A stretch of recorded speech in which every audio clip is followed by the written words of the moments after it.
रोहन और Sujay bullet ride पर निकले थे। वो दोनों दिल्ली से हिमाचल का सफर कर रहे थे। सुबह से रात हो गई।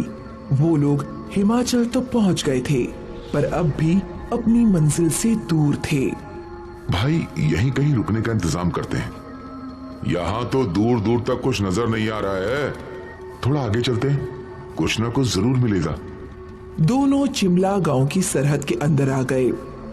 ये गांव वीरान था, लेकिन दूर उन्हें एक बड़ी इमारत दिखी। दोनों उसी दिशा में चल पड़े। रात के अंधेरे में उन दोनों ने हॉर्न बजाया तो बूढ़ा वॉचमैन अपने हाथ में एक लालटेन लेकर आया। अरे अंकल, हमें रहने के लिए कोई कमरा मिलेगा क्या? नहीं बेटा, अंदर जाना सख्त मना है। अरे यार, एक तो पूरे दिन बाइक चलाकर कमर टूट गई है, ऊपर से कोई कमरा भी नहीं मिल रहा।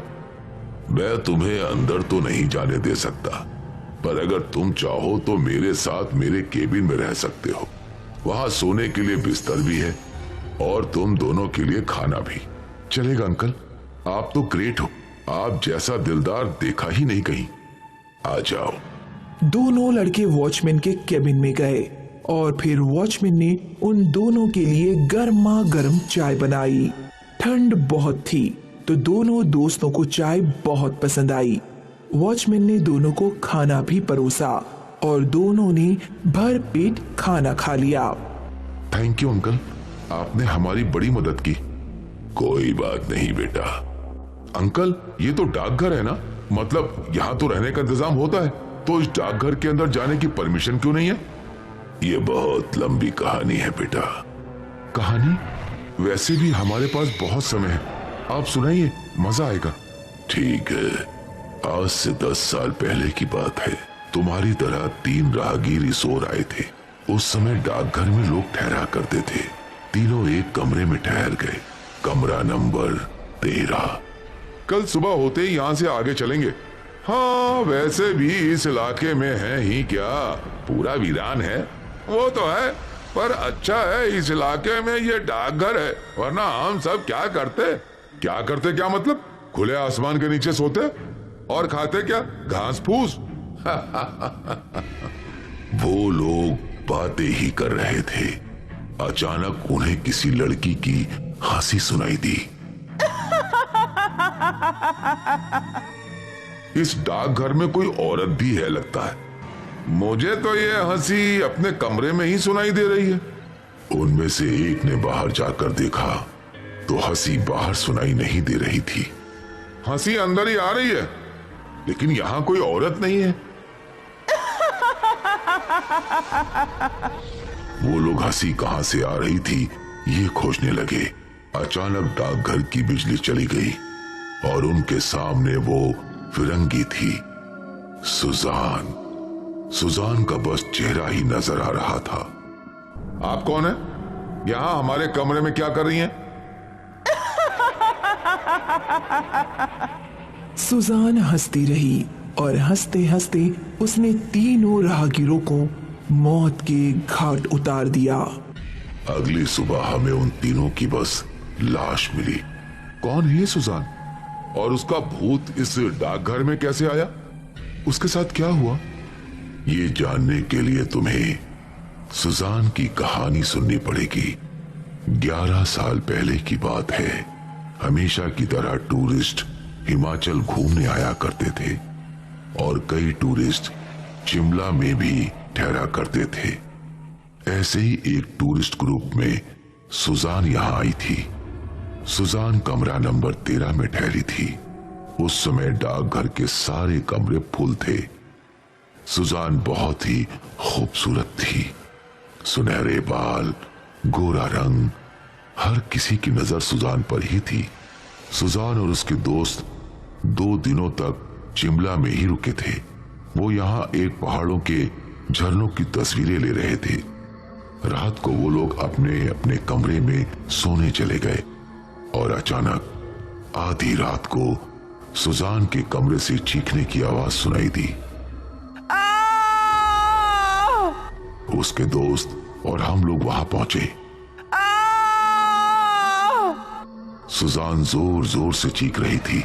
हमने मिलकर दरवाजा तोड़ दिया, पर अंदर कोई नहीं था। Sujan, where are you Sujan? Sujan, Sujan. उसके दोनों दोस्त कमरे के भीतर गए और सुजान को ढूंढने लगे। और फिर अचानक सबको सुजान के हंसने की आवाज सुनाई देने लगी। सबने ऊपर देखा तो सुजान छत से चिपकी हुई थी और जोर जोर से हंस रही थी। ये मंजर देखते ही हम लोग वहां से भाग गए, पर उसके दोनों दोस्त वहीं फंस गए। दरवाजा अपने आप बंद हो गया और फिर हमें सुजान के दोस्तों के चीखने चिल्लाने की आवाजें सुनाई देने लगी। Help us, please help, please help.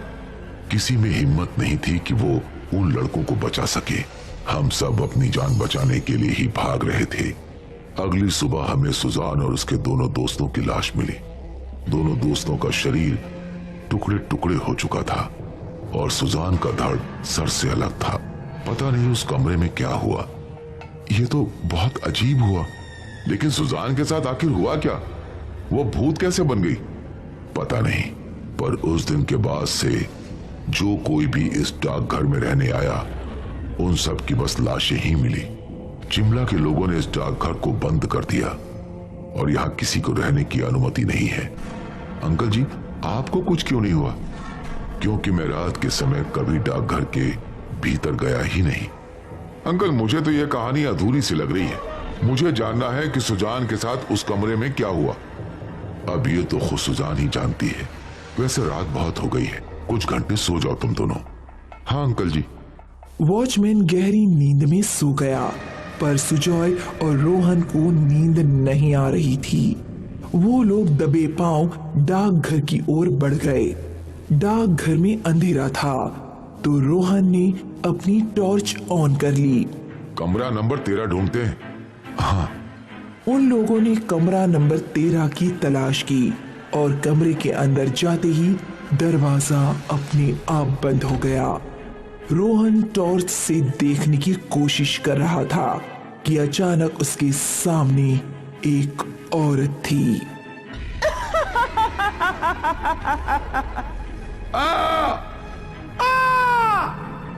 दोनों की चीखें सुनकर बूढ़े वॉचमैन की नींद खुल गई। हे भगवान, मना किया था मैंने इन्हें अंदर जाने से, लेकिन आजकल के बच्चे बड़ों की बात कहाँ सुनते हैं। वॉचमैन अपना सर पकड़कर बैठ गया था, क्योंकि वो जानता था कि सुजॉय और रोहन की मदद नहीं कर सकता था। डाकघर के अंदर जाना मौत को दावत देने के समान था। न जाने ये भूतिया डाकघर और कितने लोगों की जान लेगा।